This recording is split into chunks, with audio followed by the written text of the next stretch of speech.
Hello, in this video I'm going to talk about this Red Panda 3D printed model that I have painted and embellished. The model is by Kijai and I've linked to the STL where you can download it and print it yourself in the description below. I've also linked to my blog where I discuss all of my 3D painted prints. 3D printed paint jobs and I've also linked to a video where I just discuss the materials that I use to finish off my prints.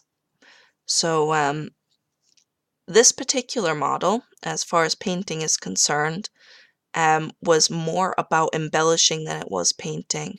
I did very little to paint it, and it's one of my absolute favorite models that I've ever finished because I used some new techniques, and I've actually made the panda flocked, and so he's completely fuzzy with its actual real wool, I believe. It's not even acrylic, it's real stuff.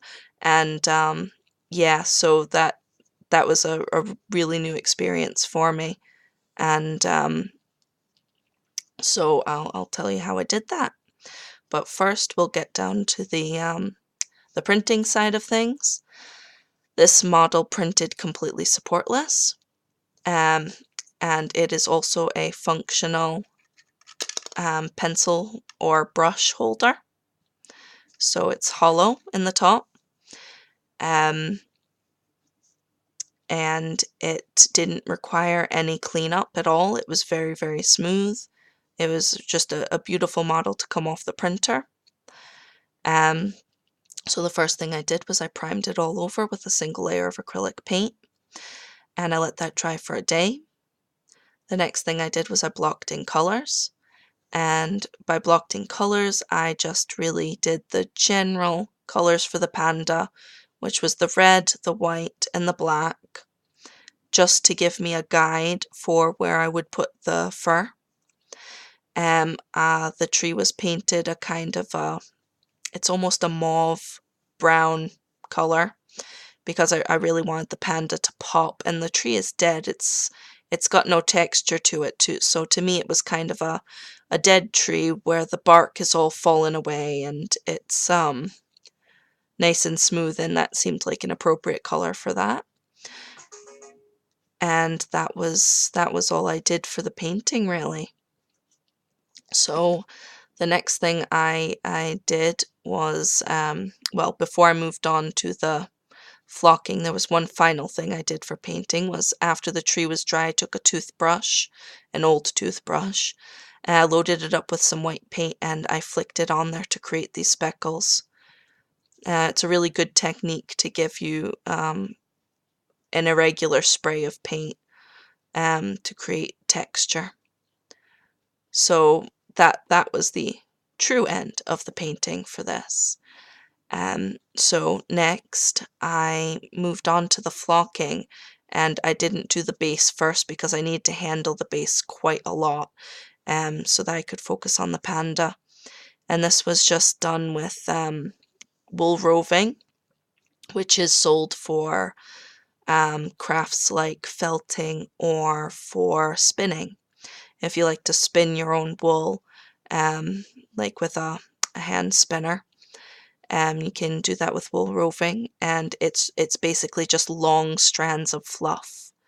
If you imagine the wool's been combed out and dyed and just left in these big piles of fluff.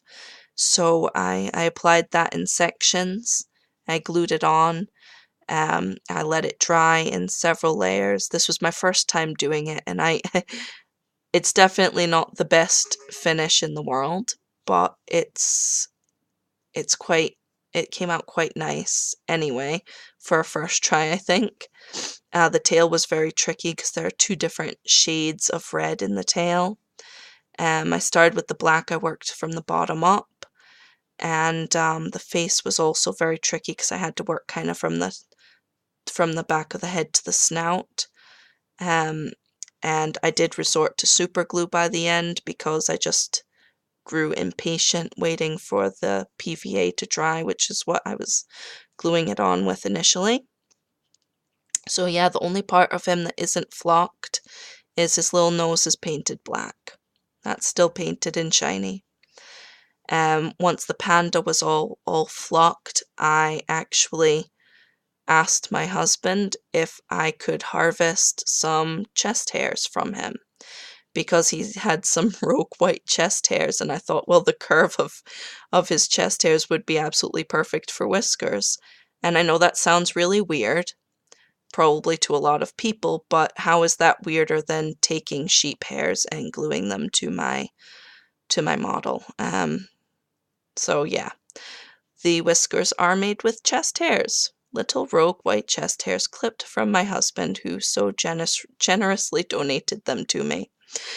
And those were glued in with super glue, and I think they look really quite cute.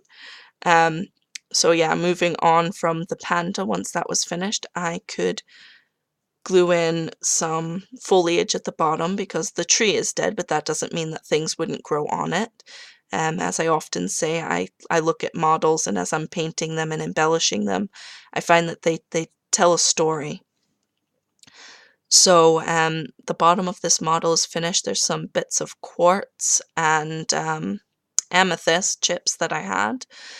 So there's little stones, there's bits of lichen, this fluffy stuff here.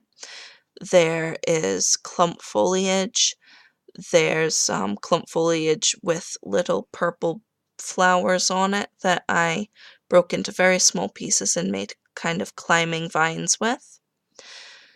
There's nail flocking powder under there and static grass. So when you're doing something like this, you work from the bottom up. So of course the flocking powder goes down first because that's just like a green powder. I glue that all in, then comes the static grass, which is fluffier. I use 2mm for this, so it's 2mm little like tufty bits. I glued those all in using PVA. I glued in the clump foliage, and then I glued in the lichen. And the stones are just kind of pressed in as well. And those were all those little embellishments were glued in with a combination of PVA and super glue. You can see this a lot more clearly in my blog where I've got the still photographs. But yeah, that's how I brought this cute little model to life. There's also a little bit of static grass and flocking powder for moss growing on the top of the branches there. And that's all for this one. Definitely my favorite embellishing job I've ever done. And again, that's so far. So I can't wait to see what else inspires me to take up my wool roving again. So bye for now.